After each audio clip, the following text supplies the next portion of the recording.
आप सभी को मेरा नमस्कार। मैं समीक्षा गायकवाड़, पंडित राम विशाल पांडे शासकीय उच्चतर माध्यमिक विद्यालय राजिम से। जैसा कि आप देख रहे हैं, हम 12th केमिस्ट्री के चैप्टर फर्स्ट ठोस अवस्था सॉलिड स्टेट की सीरीज़ में चल रहे हैं। पार्ट 1 और पार्ट 2 हो चुका है। जिन्होंने नहीं देखा है वो चैनल पे जाके देख सकते हैं। तो आज हम अपनी इस क्लास में इस चैप्टर का पार्ट 3 देखेंगे, ठोसों में संकुलन, पैकिंग इन सॉलिड्स। आइए देखते हैं।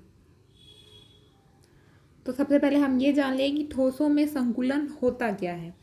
ठोसों में अवयवीकरण इस प्रकार व्यवस्थित होते हैं कि उनके मध्य रिक्त स्थान न्यूनतम हो। यही संकुलन निविड़ संकुलन कहलाता है।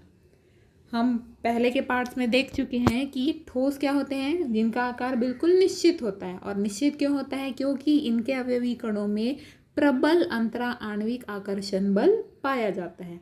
अब ये आकर्षण बल इतना ज़्यादा प्रबल होता है कि सारे जो अवयवीकरण होते हैं वो बिल्कुल आपस में सटे हुए रहते हैं, अर्थात पूरे क्या होते हैं, संकुलित होते हैं। तो ऐसा संकुलन जिसमें अवयवीकरण इस प्रकार व्यवस्थित हो कि उनके बीच रिक्त स्थान बिल्कुल न्यूनतम हो, तो ऐसे ही संकुलन को हम कहते हैं निविड़ संकुलन या क्लोज पैकिंग। आइए आगे देखते हैं। यदि अवयवी कणों को समरूप कठोर ठोस गोले मान लें तो संकुलन निम्न 3 पदों में व्यक्त किया जा सकता है। अब ठोसों में जो संकुलन है उसका अध्ययन करने के लिए हम क्या करेंगे कि जो हमारे अवयवी कण है उसको हम कठोर ठोस गोला मान लेंगे। और जब ऐसा मान लेंगे तो हम ठोसों में जो भी संकुलन होता है उसे 3 पदों में व्यक्त कर सकते हैं। तो वो पद क्या क्या होते हैं, आइए देखते हैं। फर्स्ट है आपका एक विमी घनिष्ठ संकुलन, 1 डायमेंशनल क्लोज पैकिंग। सेकेंड है आपका द्विविमी निविड़ संकुलन, 2 डायमेंशनल क्लोज पैकिंग। थर्ड है आपका त्रिविमी घनिष्ठ संकुलन, 3 डायमेंशनल क्लोज पैकिंग। तो आइए इसका डिटेल जान लेते हैं। सबसे फर्स्ट एक विमी निविड़ संकुलन, 1 डायमेंशनल क्लोज पैकिंग। ये होता क्या है? इसमें एक विमा में गोलों को एक पंक्ति में एक दूसरे को स्पर्श करते हुए रखा जाता है।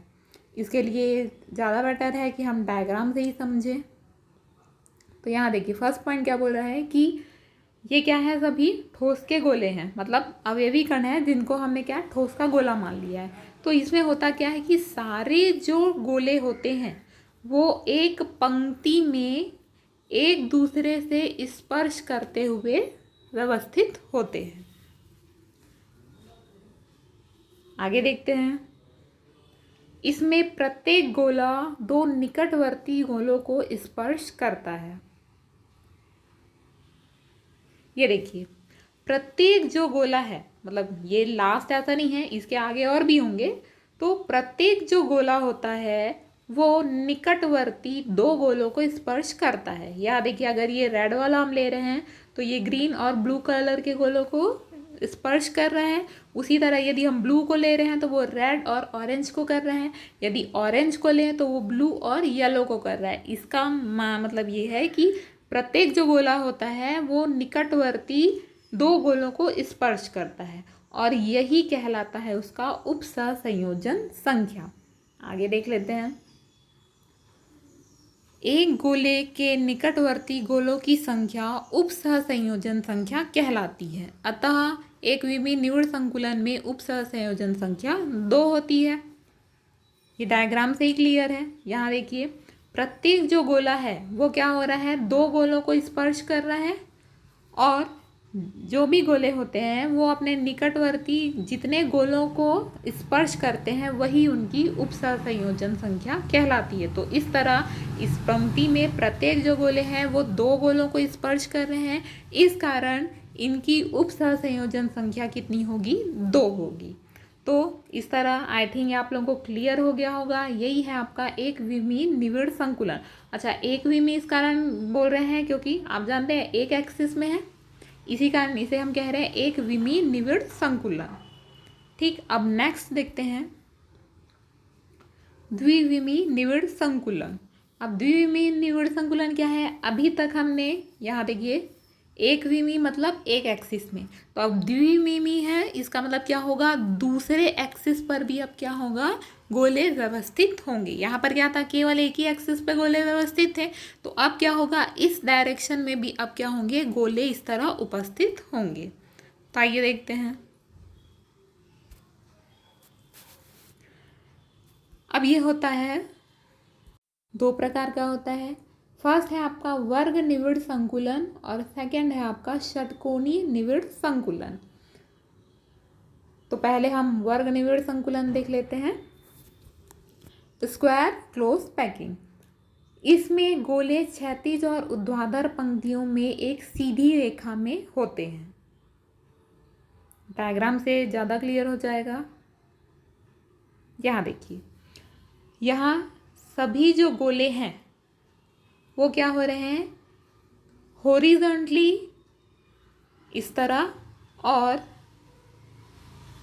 वर्टिकली सभी क्या है, एक सीध में होते हैं। तो द्विविमीय निविड़ संकुलन में फर्स्ट पॉइंट क्या है कि सभी जो गोले होते हैं वो क्षैतिज और ऊर्ध्वाधर रूप से एक सीधी रेखा में होते हैं, और साथ ही साथ प्रत्येक जो गोला है, अब देखते हैं कि वो कितने गोलों को स्पर्श कर रहा है। मान लीजिए ये येलो वाला हम ले रहे हैं, ठीक। तो ये जो गोला है कितने गोलों से स्पर्श कर रहा है, यहाँ देखिए, एक साइड में, एक ऊपर में, और एक नीचे में, और एक इस तरह राइट हैंड साइड में। तो इस तरह ये कितने गोलों को स्पर्श कर रहा है, 4 गोलों को। उसी तरह हम बाकी अगर गोलों को भी ले तो सभी के सभी क्या हो रहे हैं, 4 गोलों को स्पर्श कर रहे हैं। तो इस तरह इनकी उपसहसंयोजन संख्या कितनी हो जाएगी, 4। उपसहसंयोजन संख्या अर्थात प्रत्येक जो गोला है वो जितने गोलों को स्पर्श करता है वह उसकी उपसहसंयोजन संख्या कहलाती है। तो यहाँ हम क्या देख रहे हैं, प्रत्येक जो गोला है वो क्या हो रहा है, 4 गोलों को स्पर्श कर रहा है। तो इस कारण इसका उपसहसंयोजन संख्या कितनी होगी, 4 होगी। नेक्स्ट पॉइंट देखते हैं, इसे ए व्यवस्था कहते हैं। अब ये क्या होता है, ये अभी क्लियर हो जाएगा। यहाँ देखिए, ये पहली पंक्ति हुई, ठीक।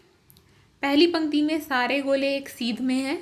ये दूसरी पंक्ति को आप देखें तो पहली पंक्ति और दूसरी पंक्ति बिल्कुल एक के नीचे एक है। यदि हम इनके केंद्रों को मिलाएं तो हमको एक सीधी रेखा मिलेगी।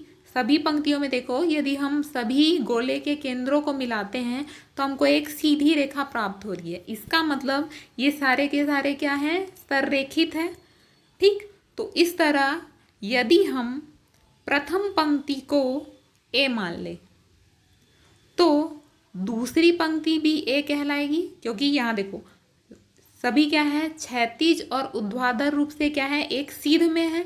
तो इस तरह यदि हम प्रथम पंक्ति को ए मान रहे हैं तो हमारी दूसरी पंक्ति भी क्या होगी, ए होगी। उसी तरह तीसरी पंक्ति भी क्या होगी, ए होगी, ठीक।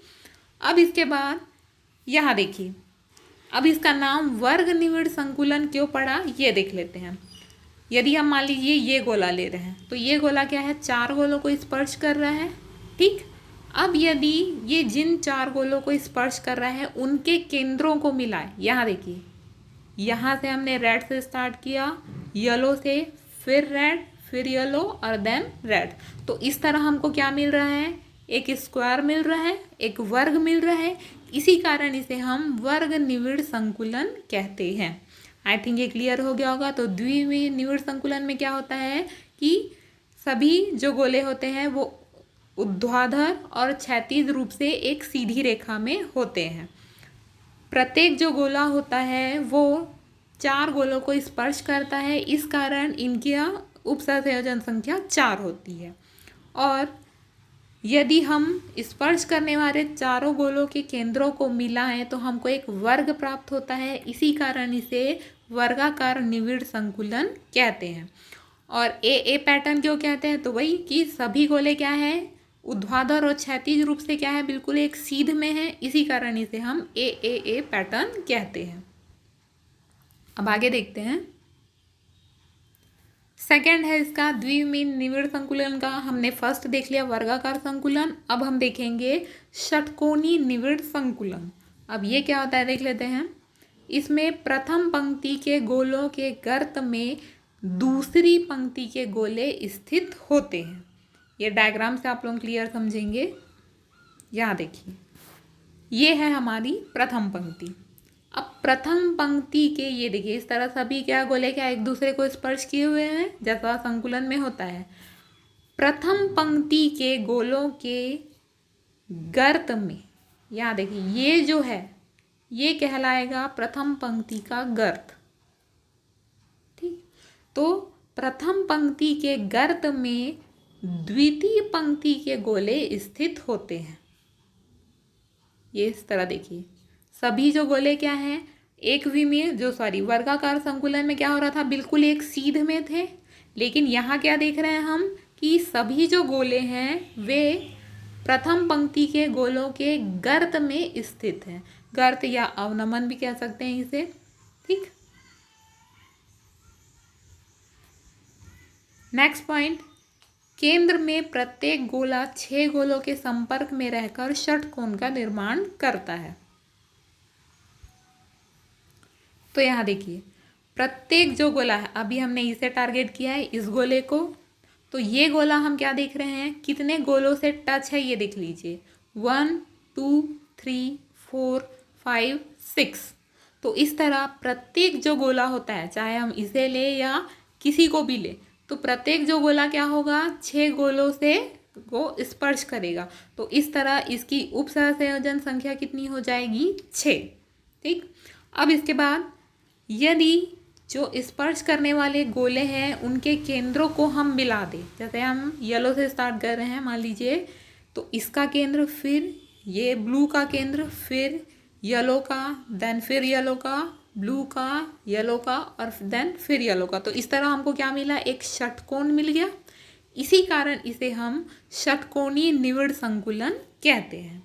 अब बात करते हैं ए बी पैटर्न की। ठीक, तो इसको अच्छे से समझिए। यहाँ देखिए प्रथम पंक्ति को आप देखिए, इस पहली वाली लाइन को हमने ए पैटर्न नाम दिया। ठीक, अब उसके बाद द्वितीय पंक्ति को यदि हम देखें तो द्वितीय पंक्ति क्या है, प्रथम पंक्ति के जस्ट नीचे नहीं है। जैसा हमारा वर्गाकार में हुआ था कि प्रथम पंक्ति के गोले के ठीक नीचे क्या थी, द्वितीय पंक्ति की तृतीय पंक्ति और चतुर्थ पंक्ति थी। लेकिन यहाँ क्या हो रहा है कि जो हमारी द्वितीय पंक्ति है वो कहाँ पर है, प्रथम पंक्ति के गर्त में इस तरह व्यवस्थित है। तो इसे हम ए नाम तो नहीं दे सकते, अब इसे हम क्या नाम देंगे, बी। ठीक, तो प्रथम पंक्ति क्या हुआ, ए, और द्वितीय पंक्ति क्या हुई, बी। अब तृतीय पंक्ति को देखते हैं, ये हमारी तृतीय पंक्ति। तो यहाँ हम क्या देखते हैं कि यदि हम तृतीय पंक्ति के गोले और प्रथम पंक्ति के गोले के केंद्रों को मिलाएं तो हमको एक सीधी रेखा मिलेगी। सभी गोलों को यदि के केंद्रों को यदि हम मिला रहे हैं प्रथम पंक्ति और तृतीय पंक्ति के, तो हमको एक सीधी रेखा मिल रही है। इसका मतलब प्रथम पंक्ति और तृतीय पंक्ति क्या है, बिल्कुल एक समान व्यवस्था है। तो इसे भी हम क्या मान लेंगे, ए। ठीक, अब नेक्स्ट हम देखते हैं चौथी पंक्ति।